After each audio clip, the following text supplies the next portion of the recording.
Hello and welcome to Messy Chef. Today we're going to be making a mushroom wellington. This is a great vegetarian centerpiece option and also good for non-vegetarians. The final outcome is really meaty and delicious, full of flavour, and you can't even really tell it's mushrooms in the end. Okay, so once we've wiped down all the surfaces, it's time to preheat the oven to 170 degrees Celsius, probably 150 for fan ovens. Okay, and wash your hands. Always wash your hands before we start cooking. Wash that COVID away. Okay, first step, we're going to dice up a white onion. You want to take away the first one or two layers of the brown leafy part, and then I always start by cutting it in half. I'm in no ways a professional chef. I've just kind of learnt as I go, make do, and if the final result is tasty, then that's all good. You're meant to hold an onion like this with your fingers curled back to stop yourself from cutting your fingers, but as you can see here, I don't always do that. As long as it tastes good, no one can really complain if you're making them dinner, can they? Okay, next step is dicing up some cloves of garlic. I think I used 3 cloves of garlic here, but honestly I don't think you can ever really have too much, so go wild. I start by crushing it under the knife and then slicing it like this one way, take off the end hard bit, slice it like this one way and then turn it round and slice it the other way so you end up with cubes. This is how I cut the onion as well. If you have a garlic crusher or a garlic press, feel free to use that too. I just like doing it this way. Okay, so heat a pot up to a medium heat, add about a tablespoon of butter or oil if you want, and add in that garlic and onion. Always start by putting one piece of onion in first, and when that starts to sizzle, you know it's hot enough to add the rest. That's a fun tip for you. Okay, so stir a few times, make sure nothing's sticking, and leave that to cook for about 3 minutes until everything's soft but not burnt. Okay, onto the mushrooms. We're going to dice up these mushrooms quite roughly. They shrink a lot when they're being cooked, so it really doesn't need to be perfect. You should actually do this before you start cooking the onions and garlic. I made that mistake, which I always do.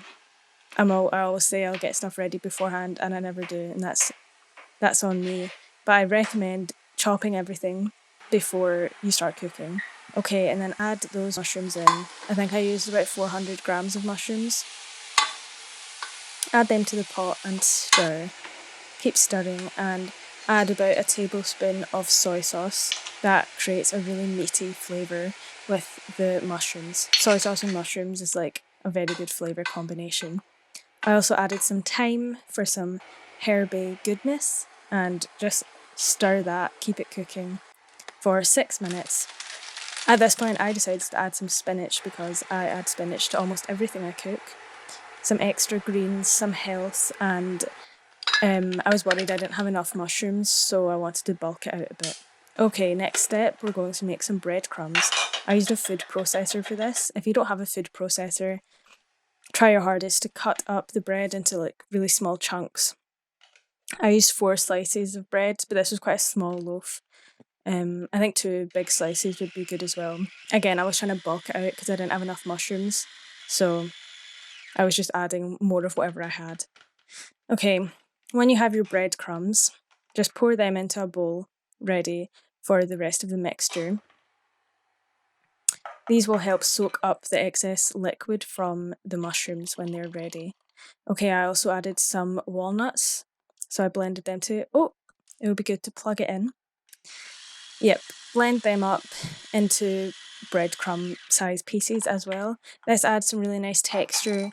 The final result does not have a strong walnutty taste, so if you don't like walnuts, I'd still add them anyway. Unless you're allergic, of course, then probably don't. Okay, and then mix them all together. Just checking the mushroom and onion mixture here, and mushrooms do create a lot of excess liquid when they're being cooked, so I drained that away down the sink as best as I could. It doesn't need to be perfect, because mushrooms kept falling into my sink out the pot when I tried, so I kind of gave up. But yeah, get most of the liquid out, and then you're ready to add the mushrooms into the breadcrumb mixture. Oh, try not to spill anything.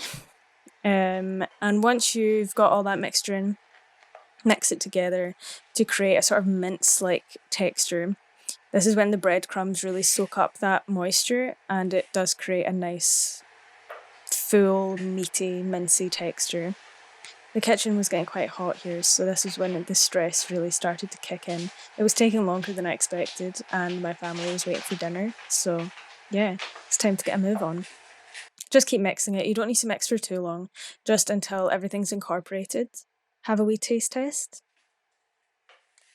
Okay, so once there's no visible clumps of breadcrumbs left, I'd say you're finished. Next, it's time to assemble the Wellington. So get a baking sheet with some greaseproof baking paper on it. I then remembered I was meant to use mustard as well. So I had this mustard powder, you add water and mix it together, but if you have any other mustard, that would be fine too. Here we hear the sweet sound of global warming. All this plastic wrap. Not good. In all seriousness, if I was to make this again, I would like to try and use my own pastry, but experience has taught me, hitting the camera, that I'm not good at making pastry.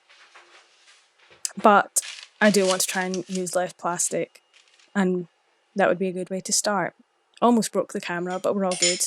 Spread that mustard over the sheet of pastry. This was a sheet of phyllo puff pastry. Is that what it's called? Puff pastry, yeah. Any type will do. And then you put the mixture on top. Do it like long ways, so it looks like a long, big sausage roll. And it's just a mountain of mushroom mixture on there. I didn't think it was going to fit, but I just stretched the pastry a bit and it fitted perfectly. Wrap it up in the wee pastry blanket. And yeah, we're ready for the next step. Perfect. Okay, so that's what it should look like. Try and press the seam down a bit. Close the edges, and then we want a knife and a fork. I really could have made this a lot prettier, but time was running out, and I wanted to get it done. All you really need is to make sure the edges are pressed close so there's no leakage, and then press along the top seam too. And then you want to try and turn it over so that top seam is at the bottom, just to make sure it stays closed during cooking and it looks nicer. Do whatever design you want with a fork, or if you have like a different tool you want to use to make a design. I had a lot of excess pastry at the end that I probably could have used to make like a design on top, but I didn't have time. And then get a rounded knife, just like a normal dinner knife, and lightly cut along the top like so some air can escape. Okay, and then I melted some butter and brushed that over the top for a nice shiny, glazy finish. That just makes sure when you take it out of the oven, there's a nice crispy pastry on top. Perfect. Time to put it in the oven. Just put it in the oven like so, like middle shelf. And I put it in for 25 minutes to start off with, to check it, and then I was going to turn it round after 25 minutes because my oven like burned stuff at the back.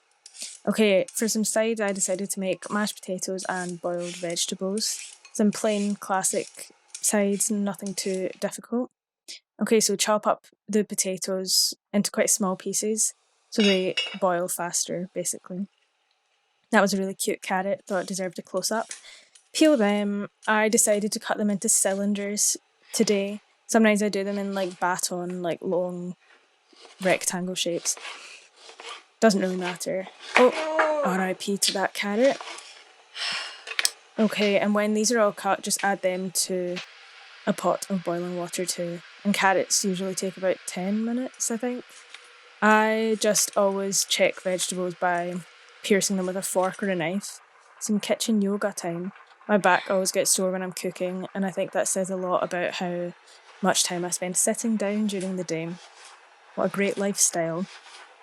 Okay, everything was starting to get ready at this point. All the stoves were on, the oven was beeping, it was getting stressful. But it was almost time for dinner, so I was excited too. I'd never made this before, so I was excited to taste the final product. Okay, so that was 25 minutes in the oven. I was turning the Wellington round. Here's what it looked like. It was getting quite golden already. And then I drained the potatoes. They were soft. When I put a knife through them, they broke a bit. So that's when I drained them. Add some butter and a splash of milk and get ready to mash those potatoes. My favourite kitchen activity. If you don't have a potato masher like this one, don't worry, you can just use a fork or hold 2 forks in the same hand so you have like more prods to push the potatoes down with. I've done that on many occasions and you get the same product after just like a few minutes more work. It's worth it. Okay, keep mashing. I always drop things when I cook, and that's part of the reason why I think it's important to clean the surfaces at the beginning, because when stuff does fall out the pot, you know the surface is clean and you can throw it back in. Okay, everything was ready. Here is the final result. A golden crust. Very, very nice. Look at that inside. Mincy, meaty. From afar, you can barely tell it's vegetarian. Not that vegetarian's a bad thing, but for people you're trying to convince will like it, show them that photo. There's all the final dishes. Look at that. It was a very filling meal, really like home food, comforting, delicious. Okay, and that's that. Thank you for watching Messy Chef. See you again next time.